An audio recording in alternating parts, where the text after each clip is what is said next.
Well, I want to say this. When I see you, I think of all that we've been through and all that we accomplished together.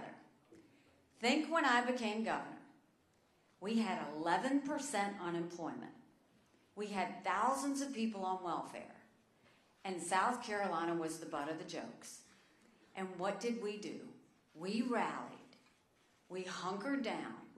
And we said we weren't going to keep it this way. We were going to move forward.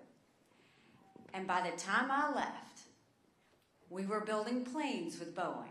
We were building more BMWs than any place in the world. We brought in Mercedes-Benz. We brought in Volvo, 5 international tire companies, and they were referring to South Carolina as the beast of the Southeast, which I still love.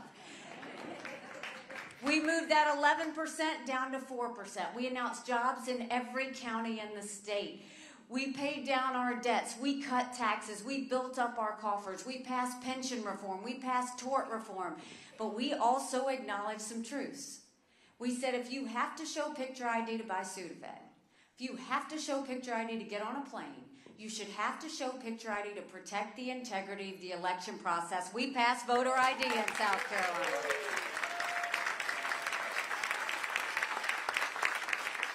We passed one of the toughest illegal immigration laws in the country. President Obama sued us over it, and we won. We held our elected officials to account. We made them start showing their votes on the record instead of hiding them behind closed doors. We made them start showing you who pays them so that you could see exactly what was going on. We vetoed $500 million worth of their pet projects because we didn't think taxpayer dollars needed to go to those. And when we got done in South Carolina, we were named the friendliest state in the country. The one I love, the most patriotic state in the country. And don't blame me for this one, the #2 state in the country people were moving to. And now we look at what's happening in our country. And it's tough to watch. We're $34 trillion in debt. We're having to borrow money just to make our interest payments. China owns some of that debt. And for the first time, we're paying more money in interest than we are in our defense budget. You know who pays attention to that? Russia, China, and Iran. We're incredibly vulnerable at this point. And I would love to tell you that Biden did that to us.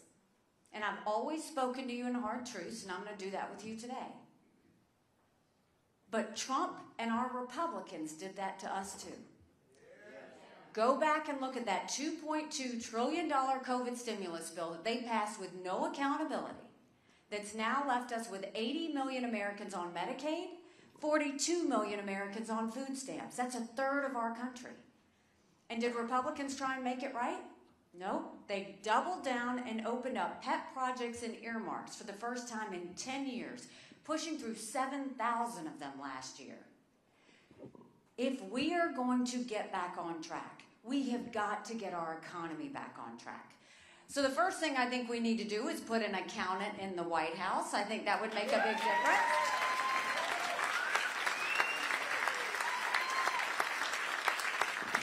And then start by clawing back the $100 billion of unspent COVID dollars that are still out there. Instead of 87,000 IRS agents,